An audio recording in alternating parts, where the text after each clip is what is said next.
Moral Code, navigating ethical entrepreneurship in the AI and digital economy frontier. We are here to talk about a very important topic, and it's navigating ethical entrepreneurship in the AI and digital economy frontier. Before we start, I just want to tell you guys one thing. The reason why I shut down most of my companies, I used to be a fashion designer for 20 years. I shut down most of my companies and I moved to tech. It's because I felt like there weren't enough ethical tech entrepreneurs in the world. Every time I talk to somebody, they're like, we're going to take over humans. We don't need them anymore. Technology will be this. And I was like, we need ethical entrepreneurs when it comes to everything that's happening. And especially with AI.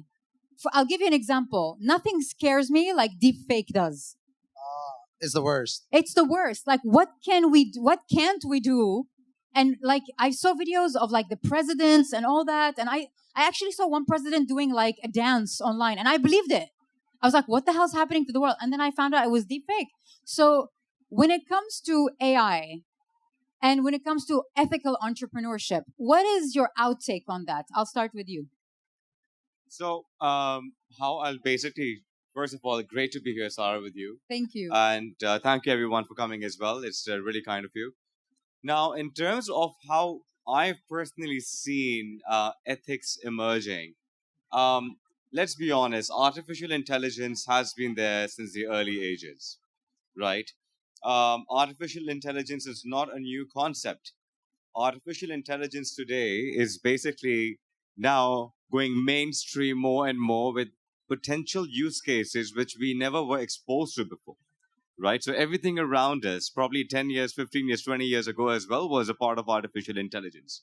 Now, when anything becomes mainstream, you do see misuse as well for the same. How I'm going to talk about my sector in specific, which is financial services. The type of, so when we have seen artificial intelligence emerging and actually being a major catalyst for enabling financial inclusion, we have seen artificial intelligence being able to give access to credits, to loans, to people who otherwise would not be having access to. But artificial intelligence, at the same time, can be misused for fraud, right? So the most important thing is that in our specific in sector, when it comes to fintech, we have seen an emergence of fraud, which never existed before. But when it comes to entrepreneurs who are actually operating in the same space, it is extremely important and vital for them to be able to understand not just the use cases of artificial intelligence, but also the fallbacks as well. And that is why they need to, how countries are supporting this. I will just jump on to the next point and I would leave it to you. In UAE, we have established an AI hub, the first globally. A country has, it's like a Tony Stark's lab. I'm not kidding. It's like a Tony Stark's lab, right? So if you go over there, you'll have a great understanding of what the lab looks like. But what that lab basically talks about is basically briefing you and telling you not just that AI is going to make your life easy, but AI has use cases that are beyond our thoughts as well. So it's all about entrepreneurs also understanding the same thing too. Got it. Muneeb. By the way, these are my buddies from Dubai. We all flew in from Dubai. Dubai representing here, right? Yeah, that's like another weekend for us, but in Malta. Yeah. Absolutely. Yeah. And Sara, I think you had a great opener about the ethical values in AI. And I believe, of course, deepfakes is one of the big concerns, right? But if you look at it, and as from my perspective, AI with wellness, right? And we're going to be collecting a lot of data through different sensors and comprehending that. And I'll come to that a little bit later about how do you make sure that all of the machine learning aspects that you're putting in place are being ethically evaluated, processed, and we ensure the privacy and especially processing them in a way that does not affect, there's no misuse of it, right?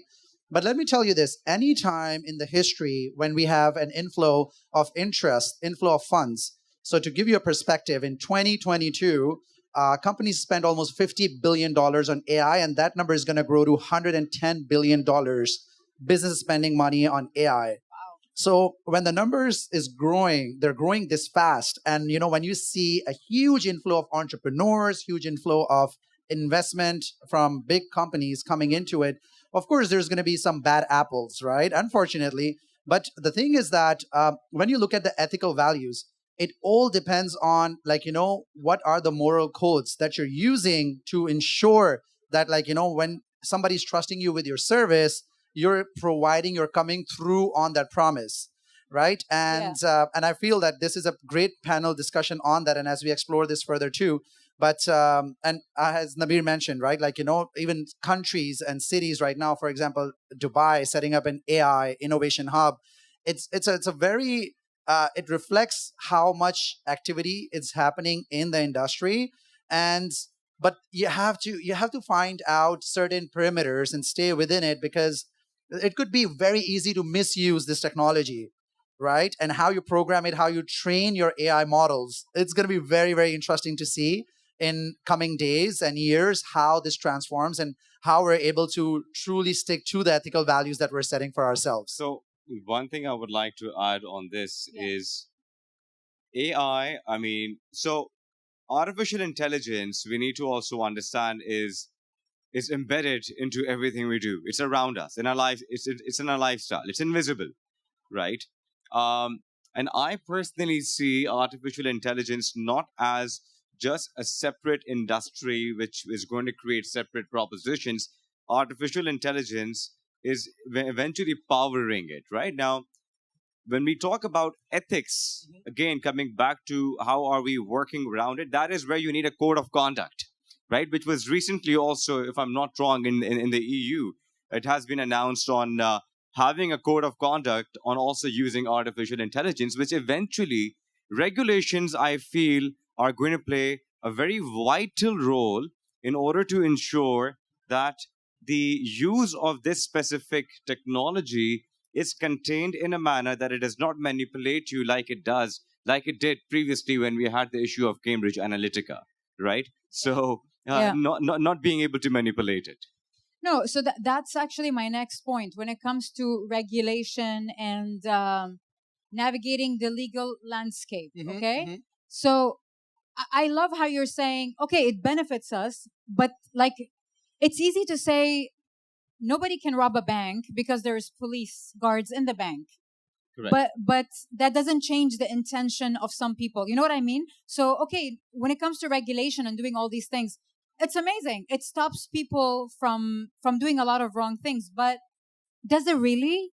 I mean, now with like deepfake and like AI, when it comes to copying the voice and all these things, how do you pass that? Like when it comes to regulation? So Sara, the people who are going to be involved in con will always be, at least always, no matter what happens in this, how evolved the industries are, they'll always be 3 to 4 steps ahead of you. That's what they do. That's what their job is, to basically find a way across the system. Yeah, so, but you said they're collecting data. Yeah. With the Cambridge Analytica case, they were a company that was regulated and all that. There was a lot of breach happening even. Like, what are you guys doing with the data? So the first thing that happened on the data is that we as consumers need to be able to give access, consent. That is why after Cambridge Analytica, you had the GDPR, right? To be able to ensure that I am giving my data to a company and I'm giving my consent to it. Now comes artificial intelligence, right? Where the data can be utilized in manners that is beyond our thoughts as well, right? People would like to use it in multiple areas, in multiple aspects. Yeah. That is where now the guidebook for the EU has come into play to ensure that even if you're using artificial intelligence, it's following under the code of conduct. You were saying something. No, just to expand on that, I feel that we talked about a few case studies, right, about this. The thing is that entrepreneurs or companies who have actually validated themselves in the past, right, they've actually showcased that they can be trusted. When they create a moral code, right, or a statement, mission statement about this is how we're gonna execute on it, right? It becomes much easier for us as consumers to truly understand where our data is going to go. One thing we need to understand with AI, things are a little bit different because you're training the AI, right, just a little bit on basics on the AI about that stuff, right? Like whatever information you're giving it, whatever code you're training it on is the output you're going to get, right? So if it's in the hands of people and the companies that can actually represent it, and especially in the health space, like we talked about it, there's going to be a lot of advancements, right? So on the medical side, just bringing the discussion a little bit on that side, your AI is going to have access to your DNA. Every person's DNA information would be there because it would know what diseases you're prone to, right? Based on your historic data and then the actual DNA structure that you have. Now imagine if it falls in the wrong hands, what would it look like, right? And so limiting that is so important. Countries and regions, just like the GDPR we talked about a little bit as well, they're making efforts, but they're always so late to the party, right? And so that is why it's like it's the entrepreneurs who have a proven track record, who have done it in the past, who are working on creating models. If they create a moral code around it, in fact, one thing that I've been reading is that a lot of good companies are investing money on setting up a position chief ethical officer, right? So like, you know, they make sure the regulatory aspect is there. They're working, they're liaising with, like, you know, the governments, with regulatory bodies in order to ensure that whatever the company is generating is transparent, it's accessible, and it's protected, which is very, very important in this niche. Yeah, but I'll tell you a story. When I was in the United States, and I have a couple of investors there, I was just sitting with my investors, and one of them invested in Google. And he was saying that Google, and this story is 5 years old. He was saying Google created an AI, and they were feeding it information, making it better. It reached a point where they couldn't shut it off anymore because every time they shut it off, it will download information to reboot itself and start. Like for me, this is amazing, but this is also like my biggest nightmare, like the movie, The Terminator. Like, it's freaky because we have emotional intelligence, which means that if I reach a certain point and I have high values and morals and whatever, I stop myself from doing something bad. When you're dealing with something that doesn't have any emotional intelligence, how? So that's where their training models come in. That's a good, valid point. And so think about it from this perspective, right? When they're setting it up, and when ChatGPT came out last year, there was a lot of news, especially in the press, right, about how it was becoming sentient, right? It was starting to having emotions. It will get to a point where we can call it a little bit scary. But if we start looking at it from the positive impact of what it is affecting, right? The biggest concern that people have right now is that AI is going to replace their jobs. AI is meant to replace the tedious repeating tasks. That's what it's meant for. If we can keep data, if we can process the data, troves of data that is coming in. For example, coming back to just the emotions, like if it knows how many emotions you're changing in a day, right? Let's just say we're making 70% of our decisions based around emotions, right? On daily basis. If it can keep track of your emotions and can tell you what time of the day and what part of the week you have certain emotion so that you can react better, you can make better decisions, AI is getting used for a better or a good application. But is this wishful thinking? It's happening right now. It's happening right now. So you're telling me this will stop the Terminator nightmare? If it falls into wrong hands, of course. But I feel that Elon Musk, I don't want to misquote him, but he says that like there's only a certain level AI can go into. It can get scary, but again, it's a matter of like how do you train that model where it stays in those perimeters. Okay, let me challenge you. I'll be the devil's advocate, and you can answer this for me. You're saying if they're trained, if they're managed, if they're contained, then AI and robotics are not dangerous. What about that story that was online? I'm sorry, I'm going to be a little bit graphic. Disclaimer. What about the story that happened online in the Amazon warehouse where the robots shot and killed everybody in the warehouse? I don't think Amazon was training them and doing anything wrong. They were doing everything ethically, but at a certain point, this is way more advanced than a human brain. So what's the limit? So, I mean, I'll just paint a picture back again when it comes Wait, to did this panel just go dark really fast? it. Just It's did. getting darker by the Getting moment. darker by the. Oh my! I'm so sorry. We love it. By the way, this is one of the most Right. candid conversations we're having. I love it. It's a Yeah. good. It's more of a discussion, right? I'm pretty sure a lot of you sitting here have the same questions. Let's not ask each other So the typical questions. Let's go I, raw. I like that. We're Yeah. going with the flow. I love the it. flow, I love yeah. it. how I basically would see this. I mean, see, there is so when digital evolution came, it did kill jobs, but it also created jobs as well. The same sort of evolution we're going through artificial intelligence as well. It will kill jobs, yes, and many tasks are going to be. So first we had the RPA, robotic process automation, to remove the tediousness. Then we have artificial intelligence as well, which is to basically do more complex tasks, right?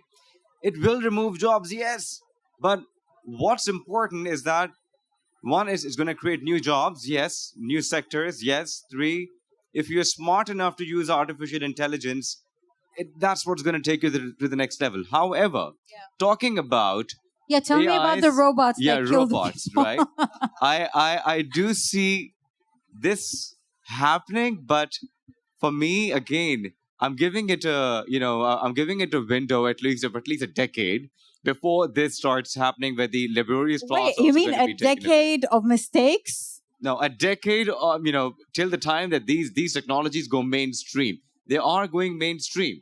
I would say electric vehicles, autonomous vehicles are also, if you look at it, autonomous vehicles are a part of what we're doing in terms of AI, right? They are replacing a complete industry, autonomous vehicles. So it is already in place. However, talking about laborious work, which is already happening in the factories, or being able to replace that, before going mainstream, it's going to, at least from me, it takes a decade, but it is important. I'm in favor to a certain extent, because if we were to achieve the overall global goals of even net zero, Yeah. we need to reduce the emissions. And for emissions, we have to curtail, we have to bring in Yeah. efficiency into our operations and to our system. But are you scared? If I live till that time, yes. we want to keep the team dark here, right?